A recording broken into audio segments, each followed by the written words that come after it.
tayo sa Wakwak ng Mandaluyong. Mas ko na sumakay ng MRT.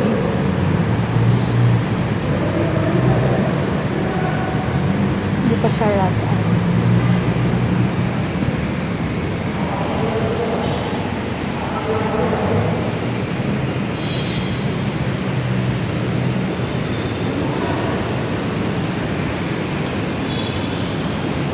Diyan tayo dadaan. Papuntang Wakwak ng jeep dyan.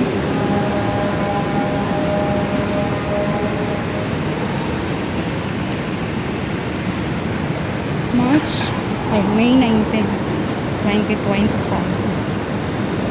Tuesday. Monday.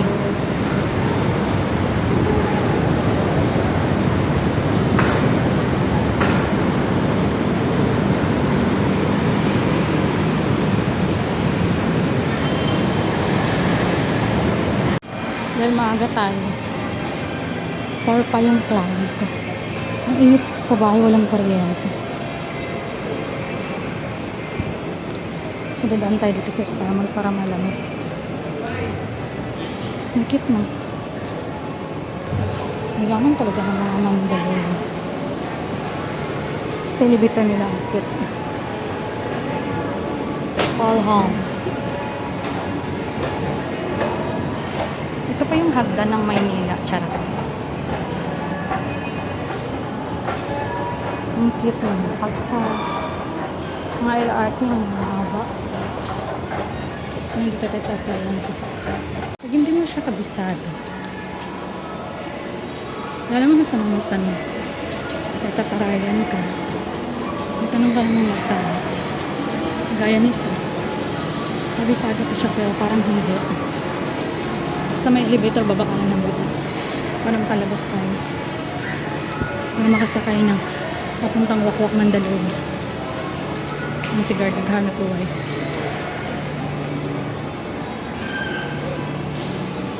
Pinapawid sa mga. Ang kikit talaga ng mga elevator nila. Ba talaga pag mga mayroon? Mas ang linis.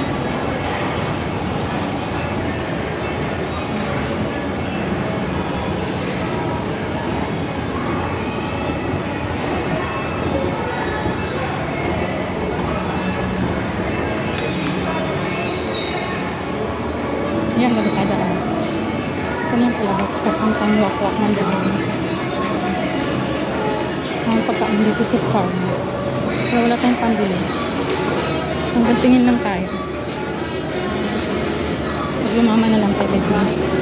So, dito yung supper natin. Gila pa tayo sa jeep papuntang Wakwak.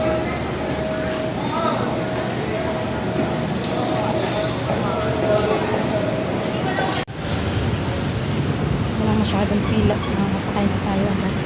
So, bababa tayo sa Shell sa Wakwak Mandaluyong.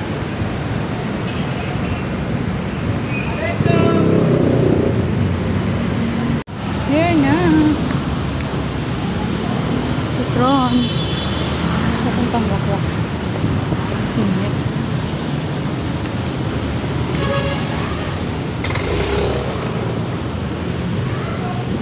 Yun yung Lee Garden.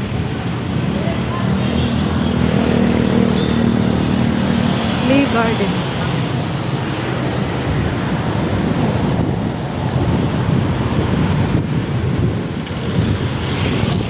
So, mainit. Bawal dito yung mga magkasulo ng mga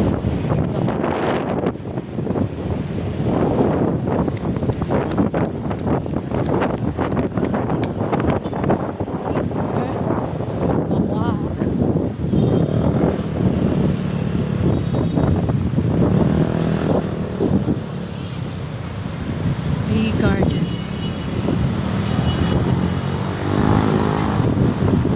Malaking hotel.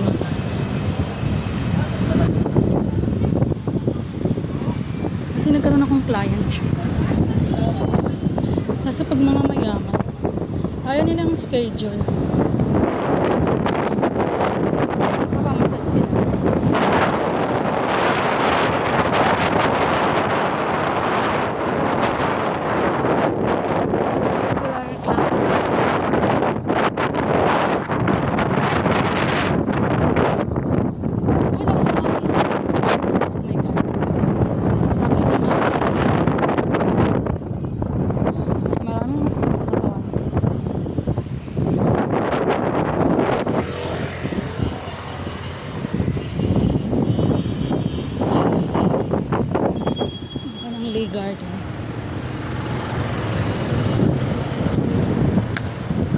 likod nito marami pang mga hotel. Tapos condominium.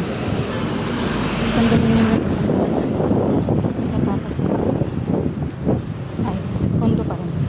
Para naka-exercise, lalakaran lang natin siya.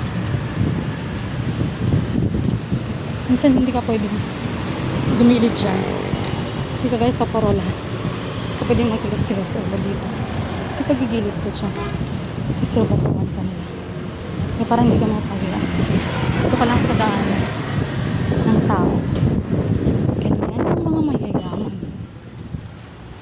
Ako lang ang mahirap sa buong mundo. Parang agency dito sa security guard. Sa mga gustong gumawa ng agency. Ano ba yun? So yun yun. Paikot. Tapos pupunta ka sa ibang apartment. Nila ka ng bahay dito.